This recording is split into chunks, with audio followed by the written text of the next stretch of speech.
Pressing Matters. I'm your host, Jamal Radio Raheem. Now, Pressing Matters is a show about vinyls where either I'm interviewing somebody, going to a record store, showing you my collection. We just talking about vinyl. Now, on this episode, I'm interviewing my boy, Eddie. Now, this was a wonderful conversation. We talked about everything from vinyl to hip hop to stuff that I didn't even think we were going to go. You know what I'm saying? The conversation went where it went, and that's why I love doing this. You know what I'm saying? The conversation after we finished recording was even dope because he knew about Oceanside. That's where I'm from. Shout out to the 760. But enjoy this episode, and I'll catch y'all next week. Peace. So my first question I have for you is what got you into collecting? Also, how long have you been collecting too? So it's like a two-part, I guess. So Yeah. what got you into it, and how long have you been doing it? What got me into collecting, so first, before I really started collecting, I'll say I could thank my wife.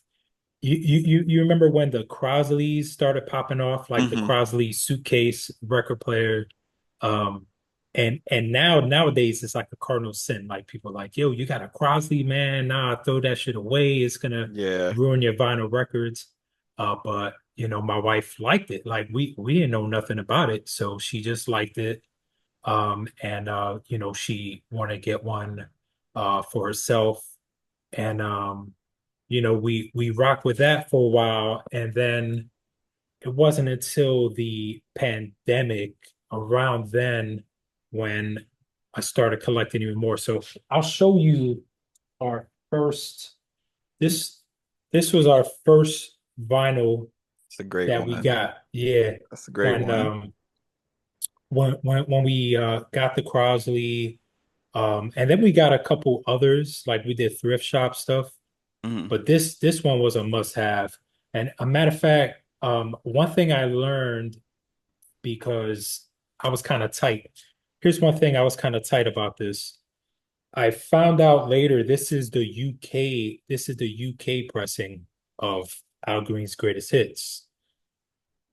It doesn't have Love and Happiness on it. Love and Happiness is right up there, my favorite all-time Al Green songs. Hmm. It's not on the UK pressing.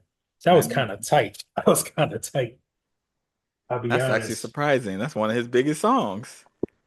You would think they would Exactly. have it on there. Exactly. And I look everywhere else, like you pull up the same thing on streaming, you look at the US pressings, it's on there.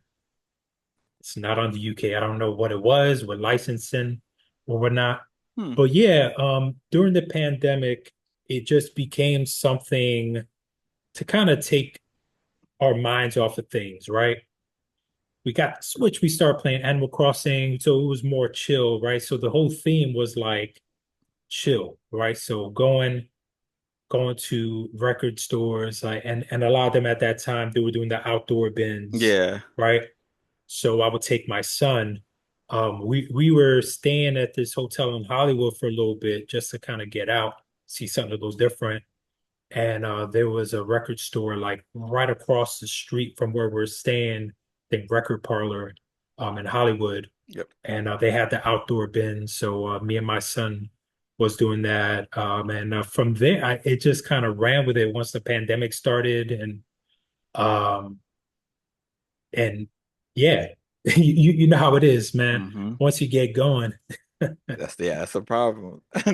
Like I'm about to pull out cash because I know I'm about to go crazy. When I go to Chicago, I'm like, we're going to limit ourselves. Like the people I'm going with too, they all want to hit record stores. I'm like, damn, we're about to spend so much money. Let me pull cash so I don't go over my budget because I will go crazy. But where the thing, not when I travel, but when people come to LA, like people I know that record shop, they always want to go to Amoeba. hmm. So like a lot of the people that I knew just from like social media and stuff, we always wind up linking up at Amoeba Records whenever they come to LA. Yeah, because we got Amoeba in the Bay Area too. So Right. like, granted, I'm from SoCal, so I been to the LA one more because I'm from San Diego.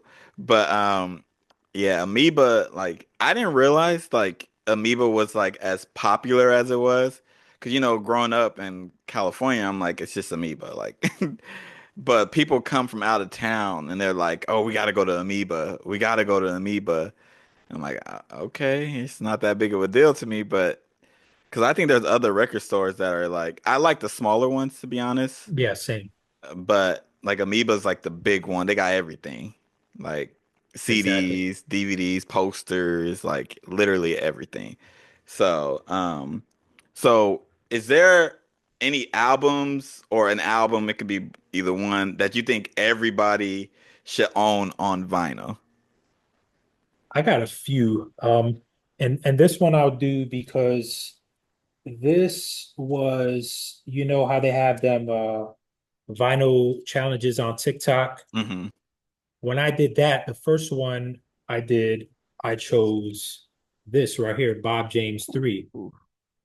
And this is, I think this is the OG, this is the CTI pressing. Um, at some point, Bob James wound up doing his own label. I forgot what it's called, but he wound up doing his own label, and re-releasing all his music so he could have, the licensing and all that, so he could get Yeah, paid. So he could get paid.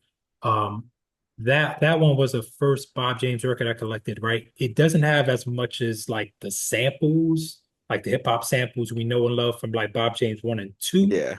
but that joint is my favorite one. It's like him and Grover Washington. It's just a smooth joint, you know what I'm saying? So between that one, I'll give you two more. And this one right here, it's more of a,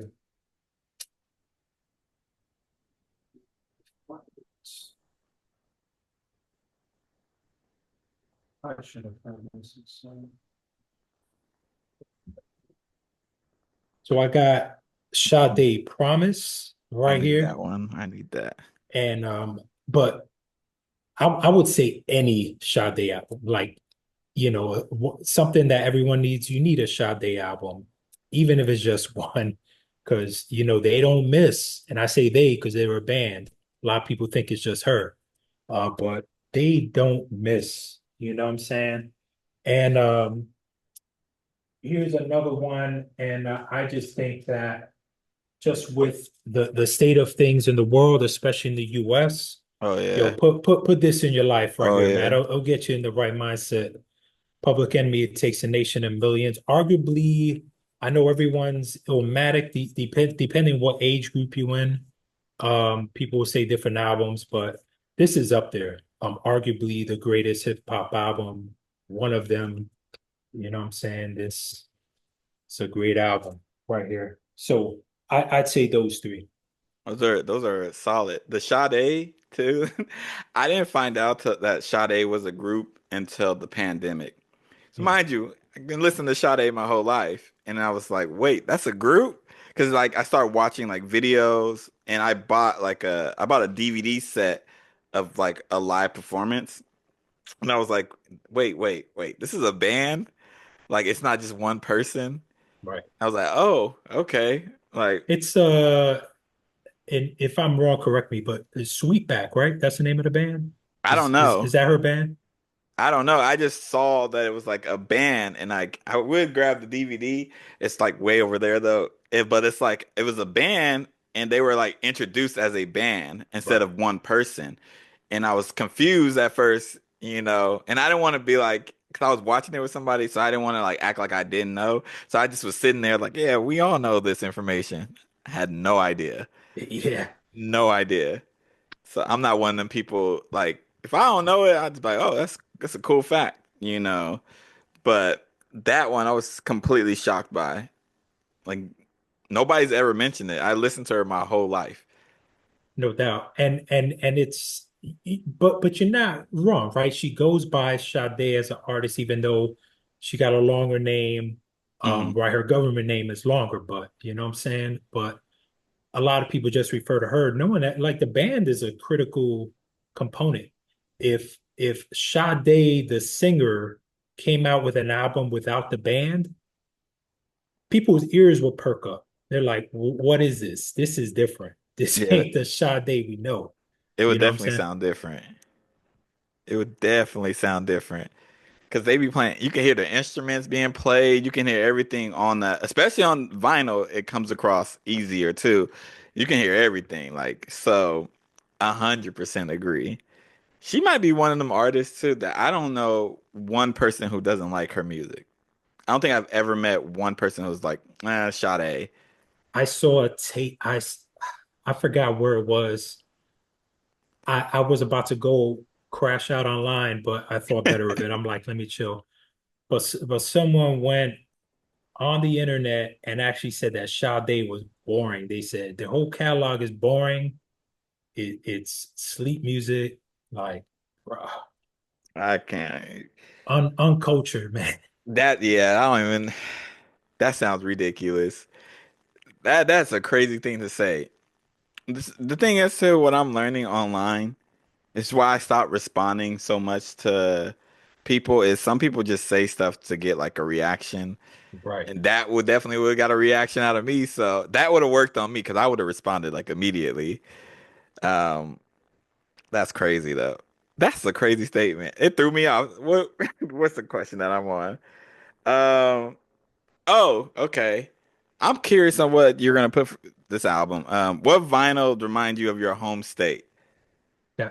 So this one I'm gonna cheat a little bit because I'm in LA, but I was born and raised in New York. I'm from Brooklyn, you Oh, know. okay. But I'm gonna do both. I'm gonna do both. So the one that reminds me of my home state, and specifically, I'll say Brooklyn. Where did I put that, John?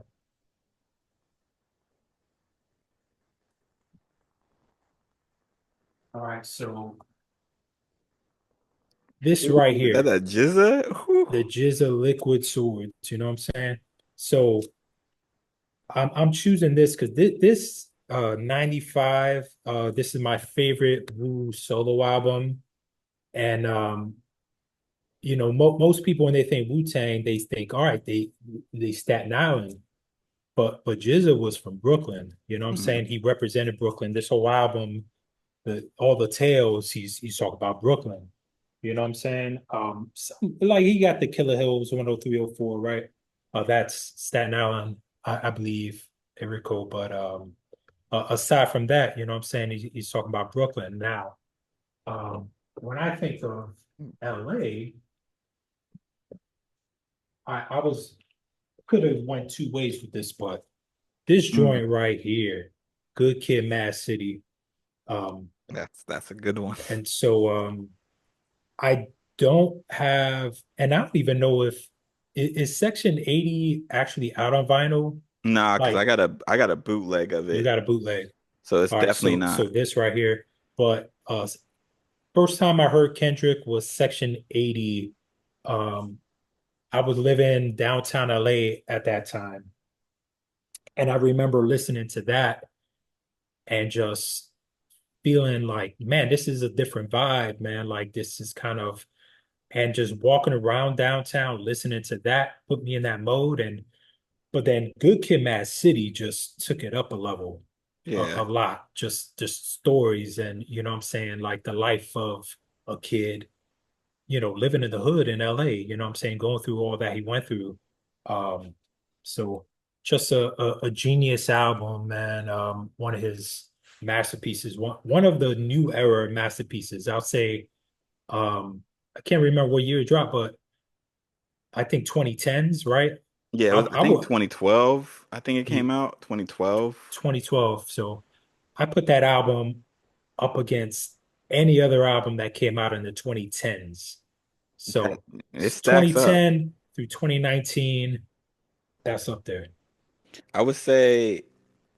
Well, I'm from California, as I say it all the time. People gonna know. But for Section 80 in particular, I remember that album coming out because that was I was in college, Mm. and I was like, this is like my experience growing up in the neighborhood that I grew up, but I don't like gangbang. And this person is talking about not gang banging, but seeing all the stuff that he's seeing, and I'm like, that's literally how I grew up. So that album in particular, I'm like, oh, I relate a little bit too much.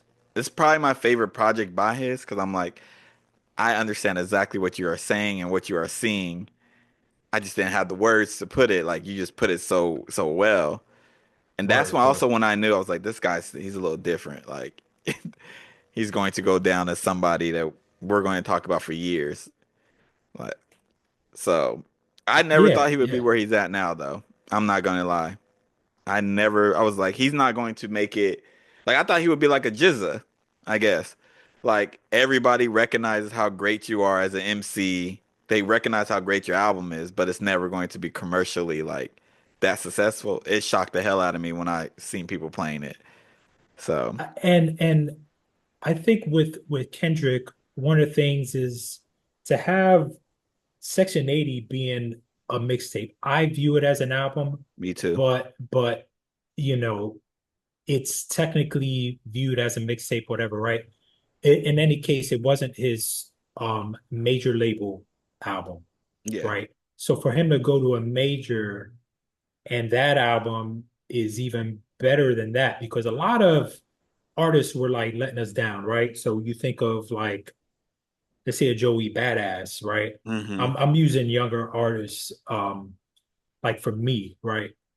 Um, because I was trying to get into the new generation. Joey had 1999, which Ooh, everyone was going crazy ooh. about, right?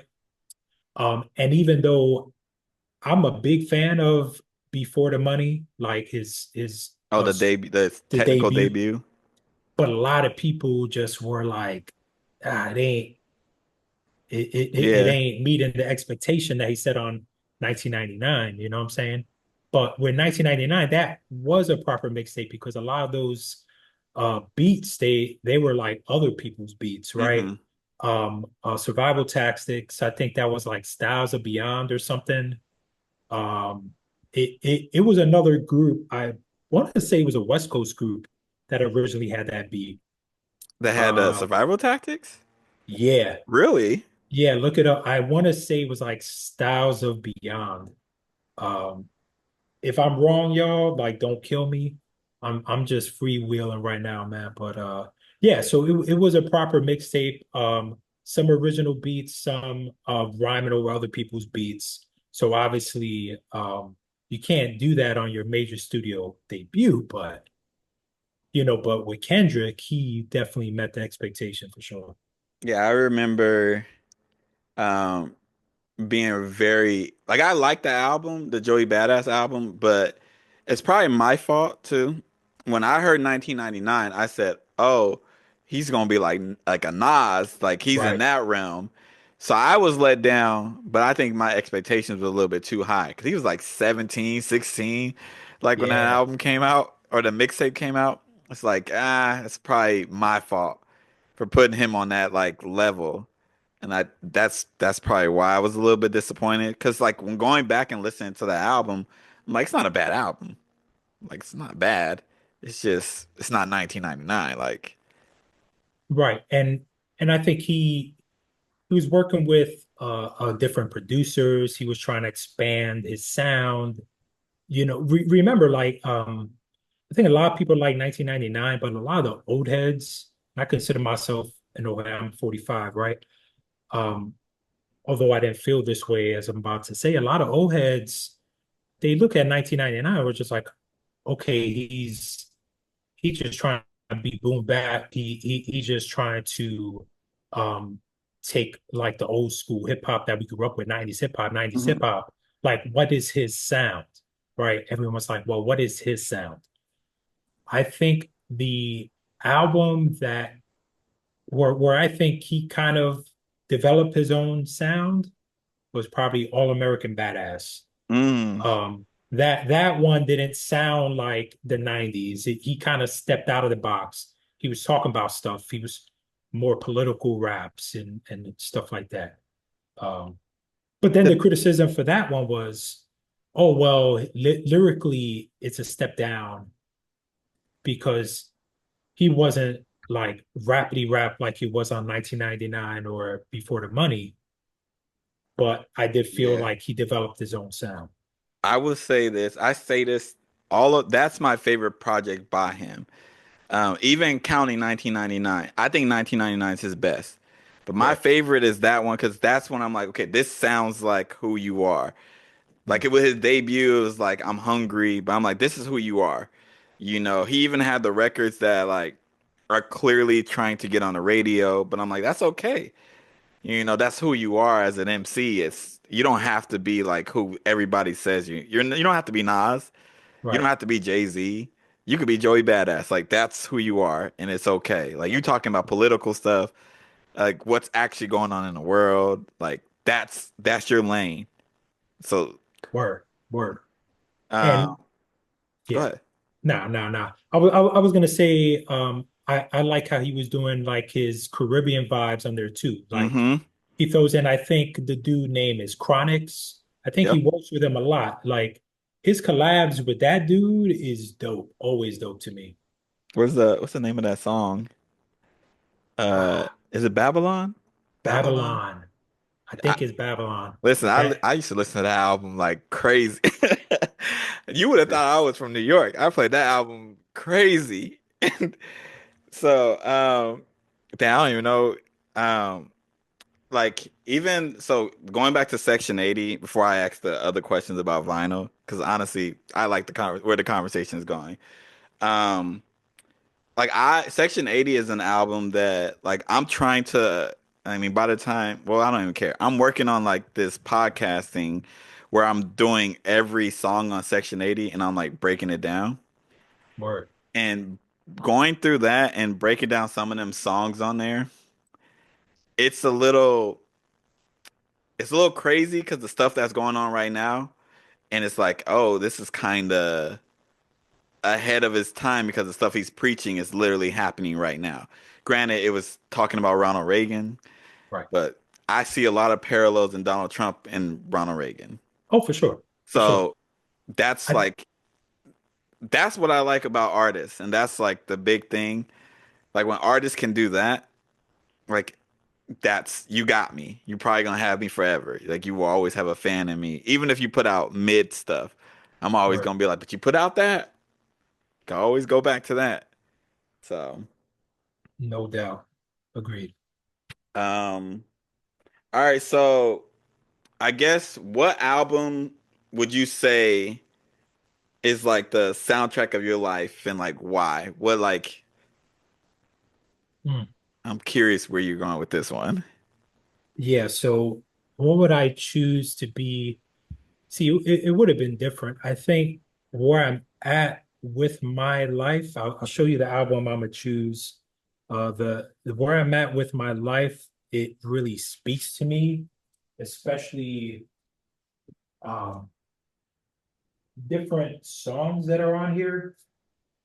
And that's this Odyssey, The Good Fight. Oh, first of all, hold up. Where'd you get that? This joint I got at Amoeba. Okay. I got at Amoeba. This is the OG pressing, I believe, right? So they came out with a re-release. The re-release had Odyssey sitting there. The funny thing is they came out with the re-release after this, right? I'm not I'm not the guy who has to have all the original pressings, Hmm. but at the time I was shopping with my guy Kill, Apartment 5B podcast. Um, that's when he came in town. Like I said, all my people when they come to LA, we always go to Yeah. Amoeba.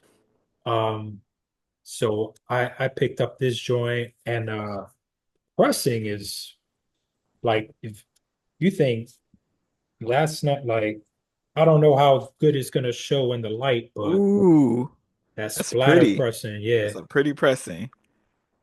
Um so the thing won't slide in now. Pause. Let's see. So Odyssey, you know what I'm saying? This whole album, every song like speaks about something in my life. Like That's Love, the opening track, right? It, that joint helps me appreciate the people in my life, like what I Mhm. have, like my family, my kid, you know, even my family that's not here, my family on the East Coast, right? Makes me appreciate all that in my life. Want something done. You go through some certain times when you gotta do it yourself. You gotta grind, Mhm. you know what I'm saying? Like you can't depend on somebody else. Contradictions maze, you know what I'm saying? No, nobody's perfect, man. We all contradict ourselves sometimes, man. Like even the us we present to others, like the us that are us 90% of that the time, it could be 10% of the time when we're on a whole different wave, like we contradict ourselves, you know what I'm saying? Um, counterclockwise. I mean, I go through, belong to the world, that belong to the world. Like right now, I'm thinking because and this is going to be a world premiere right here, like because I'm actually planning on leaving the country. Oh, I'm actually planning on leaving the country, man. Like I ain't got to explain everything that's going on right now with yeah. the guy in office. You know what I'm saying? So when I listen to that joint, I belong to the world. It's kind of puts me in that mindset, like if I'm questioning, I'm saying, should I really do this? I'm saying, well, we're world citizens, you know what I'm saying? Like, yeah, we live in the United States. There's a whole possibilities out there to us. You know what I'm saying? You think of Hmm. all the people who have left, and most people left to come to the United States to escape persecution, Yep. to escape, different things going on. Like, why can't we do the same? You know what I'm saying? So when I think of that, it's like I feel like I don't have any restrictions on that front. I So would you know what agree. I'm saying? This album is just to me, it's an album that feels good with Odyssey's production. You know what I'm saying? It's very jazzy. It's an album that makes me think without being too heavy. You know what I'm saying? It's an album I absolutely love. So when I saw that Amoeba, this was the first time I saw it anywhere. And I'm like, nah, I gotta cop this. So I've never seen any of his projects like anywhere. I don't like buying records online. mhm. Um, I'll do it for like certain artists who I know their stuff never going to be in like the record stores, but I've never seen his albums anywhere, even like in other states. Because when I travel somewhere, I always go to the record store. Never seen it. Never seen it. Like I'm starting now to start seeing like different artists because I think it's getting more like normalized with like vinyl. But he's an artist. I have never seen any of his projects. Like, Right. So this one I'm a little like I'm happy because my guy Kill came through for me. So my guy Kill, he was the one I was with when I bought that album. So Odyssey, he's an artist out of DC. My guy Kill, he's in Baltimore, right, which is DMV area. yeah, He out there, I think Odyssey was doing a show for anniversary of some local record store. He met Odyssey, him not really being a big Odyssey fan, but he knew I was. So he got this joint, and you ooh, see it signed. It's actually signed in two places. I am a little tight because the sleeve got a little bent in the shipping, but yeah, it's all good. You know what I'm saying? that's good. This is another dope album right here. He's an artist that the way I discovered his music was sometimes. So I listen to Lupe Fiasco a lot. Mm, And I was listening to Lupe. The Cool is like one of my favorite albums. So I was listening to that album, and like on like Apple Music and Spotify and all that, after the album finishes, it just starts playing an artist. mm. That's how I found out who he was. Word. And it was what is the album? This album came out. Let me see. I gotta look at the cover of the albums. Oh, People Hear What They See. Mm. That is the album that I heard first from him. And I was like, who is this? Who is this guy? And that's how I discovered his music. I So, think the first time I heard him, and now I think about it, he sounded way different than the artist he became. But the first time I heard him rap on anything was the first Foreign Exchange album. mm, So Foreign Exchange being Fonte of Little Brother Fonte. and the producer Nicolay out of the Netherlands. and he was on a joint. I think it's called The Answer something. It's Fonte, Odyssey, and Ken Starr on that joint. Ken Starr's a name I ain't heard of, and I think he just completely fell off the map. But him rapping on that joint sounds completely different. Matter of fact, a lot of the real early Odyssey stuff, like I think he was doing joints with Diamond District. That was his group, Yeah. YU, and I can't remember the other member. It was Odyssey, YU, and someone else. Um, but you notice Odyssey, at some point, he stopped using profanity, Yep. you know? So the nice thing I like about Odyssey, like I'm a big fan of his, but I could play around my kid. I don't have to worry about it. Um, the message is good. You don't use profanity. The music is dope. The album that you just showed, it has I remember listening to it at work because I work at a school. No cuss words on that.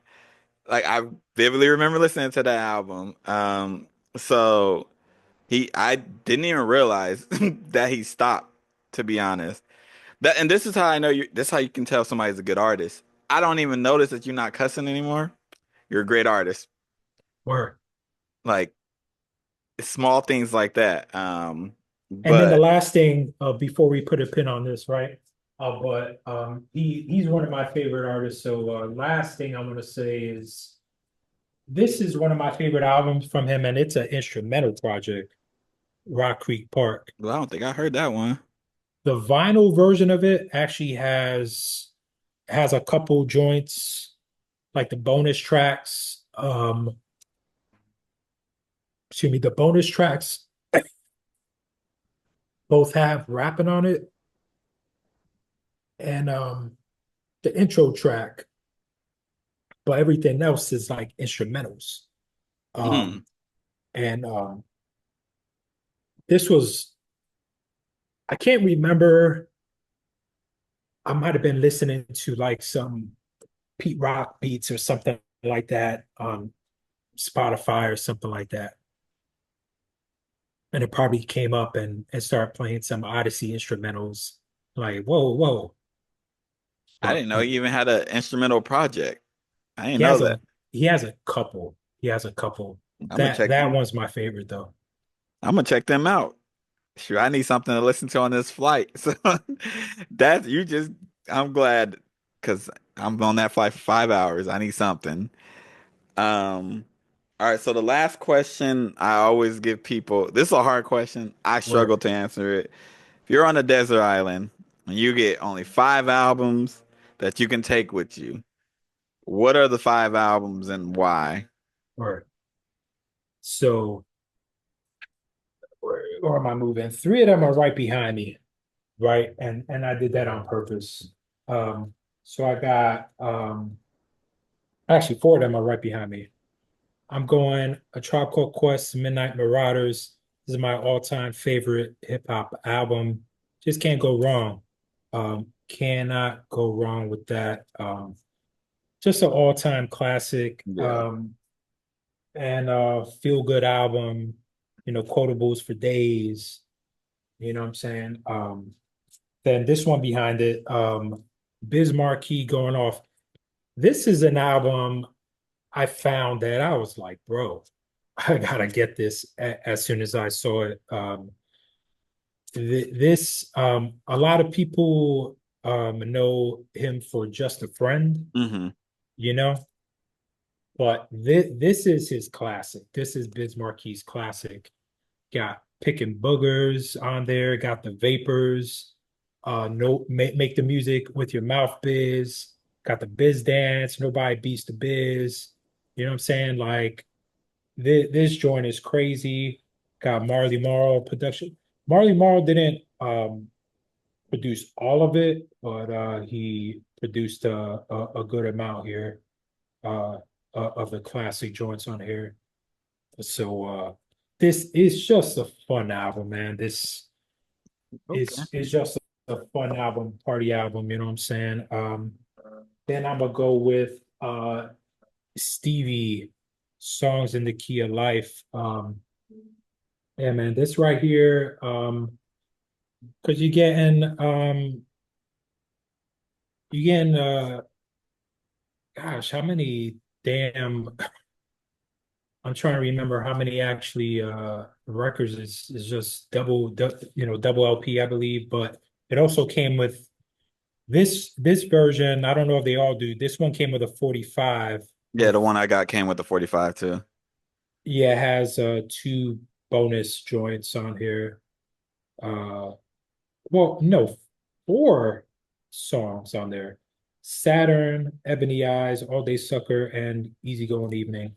So if you're gonna bring an album That's and per you're saying you're gonna get your money's worth, not only for the amount of songs, but how many genres he covers on yeah, his, you know what I'm saying? It's I feel like if you look at Stevie's classic period, right? And I have a lot of them. I have let's see, there's Fulfilling This First Finale in here. I got Intervisions in here. I got Music of My Mind in here. I think Talking Book is the only one I'm missing from that. I feel like Songs in the Key of Life is kind of a culmination yeah. of all of it, right? You get a little bit of all of those albums. And then you get a song like As, which is just epic, epic. You know I what I'm think saying? that's the greatest song ever. Like I've been on record saying that, and I just think that song is like when I get married, it's got to get played. I don't care. Like that song is perfect. Like anytime it plays, I gotta just like stop what I'm doing and listen to it. That's the perfect song right there. So No doubt. Let's see. I think I have two more. Oh, they're both up here. So I got Malibu by Anderson .Paak. This is a no. This was an Amoeba find because I think I got this for $20. you got it for $20? $20 at Amoeba. It had a sticker that said slightly warped. And when I Mm. pulled it out and inspected, I'm like, all right, if this thing is warped, like, I'm not sure if I want to do all that, but I could barely tell. And it plays perfectly, you know what I'm saying? So yeah, this love this album. This is another one. If I had to choose another album that reminds me of LA or just California in general, is this album right here. Yeah. This is a great representation, West Coast vibes, you know what I'm saying? And um crazy, crazy album. Yeah, that Um album reminds me of Southern California. I miss Southern California. That's one of them albums that I would put on to remind me of like, yeah, I miss home. and Even though so I'm in the this Bay, but this last album, because for two reasons. Number one, we on an island. Number two, you know what I'm saying? I gotta pay homage to my Puerto Rican roots. So it's a salsa record, Ray Barretto Power. mm, Uh, and I could have gone any which way with this. This is oh, I got it in a separate sleeve back here. Fania. This Fania is the Motown of salsa labels. okay. Basically that's the easiest way to say it, you know what I'm saying? So um I remember collecting vinyl and feeling like, man, I need some salsa records, and was very hard to come across them. I think this might have been the first one I actually saw in a record store. And especially with the Fania label, it was Ray Barretto. I was like, bet I got it. So you know what I'm saying? So yeah, man. I got a few. It's harder out here. It's definitely harder out here to find salsa records. Yeah. Most of the time you go to like the Spanish section or the tropical, whatever you want to name, whatever they name this section for that Hmm. type of music, Spanish music. Um, it's a lot of other type of Spanish genres, right? Yeah. salsa, like maybe if you go to New York, like you find more of it. But I'm always on a hunt. Whenever I find something like that, I actually went to a record fair in downtown LA. Um, First time I went there was a vendor who had a bunch of salsa records, and I found one, and I'm like, all right, boom, let me put a pin in this. It was another Fania record. I can't remember which one. Went back to search, just could not find it. And it's not like someone else went to the crate and took it out. It's just I couldn't find it. Oh, And then my son's like pulling on my arm, yo, I'm hungry. Can we get yeah. something to eat? And so I was like, all right, maybe I'll come back. I never went back. So it is what it is. Yeah, I never heard of that. So I'm gonna check. I would expect in just where you're located that it will be hard to find those type of records. I'm sure if you go to New York, you can you can find a whole bunch of records. It's No just like doubt. location. So, No but doubt. And that was the scene, like for people unfamiliar, really like the boom of salsa music came in like really like the late 60s, early 70s in New York City.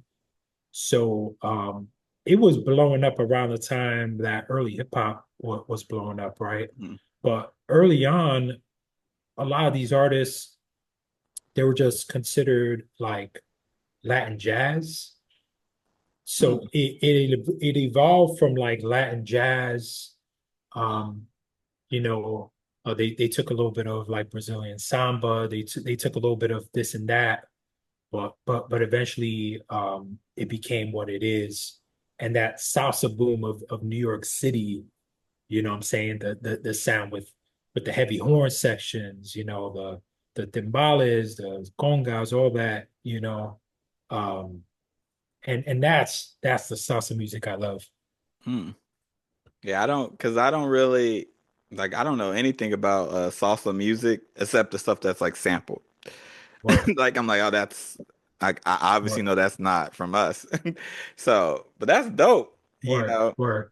I'm And trying to and and like, I'll put it like this: like if you find something like you can't go wrong with the 70s salsa records, 70s and like maybe some of the late 60s, it gets a little bit, but it was a more free flowing, at some point in the 90s, salsa was like real popular, but it be started to become more formulaic. mm, It almost like it stopped being jazz. It's, oh, okay. it's jazz has a more free flowing Yeah. aspect of it. It started to be more produced, and so it kind of lost a little bit of it. Also, nobody was like taking risk or anything like that. They were all doing like the same like generic like little formula to They were make going like to the the song. same, yeah, they were going to the Oh, same okay. few salsa producers, right? So Okay. like an artist like Mark Anthony, like everyone knows Mark Anthony. He Yeah. was married to J Lo. He was probably like one of the biggest salsa artists of the '90s, if not the biggest. Which is really where a lot of his fame came from. Before that, he was huge, and especially in the market of New York City. Um, but it did become more formulaic than what they were doing in the '70s or even like the early '80s and stuff like that. Hmm. Look at that. See, look, I learned something new. You gave me so many gems that I didn't know about. Like I didn't know anything about that. I know where I'm about to go look for some records right now. So but is there anything like you want to like leave people with where they can find you and stuff like that? Yeah, man. As far as this right here, like I found the TikTok community, and I let me preface this. I was anti TikTok for a long time. I'm like, yo, that app is not for me. I used to see TikTok dances and stuff like that. Hmm. Like I guess I had a different perspective of what TikTok was. And I'm like, nah, that's not for me. Let me stay on this social media. Let me stay in my lane. I think it was one of my friends from high school, Carlos, one of my friends from high school. I discovered he was posting his vinyl records on TikTok, and I'm like, all right, let me try to do the same, you know what I'm saying? And so I started doing that and started um being introduced to like the whole community, like Yeah. accounts like Smitty's Soul Shack and Shout stuff out to like that, you Smitty. know what I'm saying? Yeah, and if I don't say your name, I'm sorry, man. Like my mind is just not there right now. His was the first one to pop into mind. But the community is just amazing. Even though I didn't have a whole lot of followers, but they were commenting on mine when I would comment on theirs. People will follow you back. You know what I'm Mm-hmm. saying? Because it's all fun and vibes. You know what I'm saying? Like, and it feels like through that is where I really became part of a vinyl community. Um, so my I can't even remember my damn account. My account on there is at low end underscore rotter. So if it's hard to remember, it's just remember both of A Tribe Called Quest classic albums. At low end for low end theory underscore marauder for midnight marauders. And that's it. I just put that together for the first time. I'm not gonna lie. The amount of times I done seen you pop up and I didn't even put that together. I'm low key embarrassed that I didn't put Low End Theory is my favorite album. So that, but okay. But thank y'all for watching, and I'll get to y'all next time. Peace out.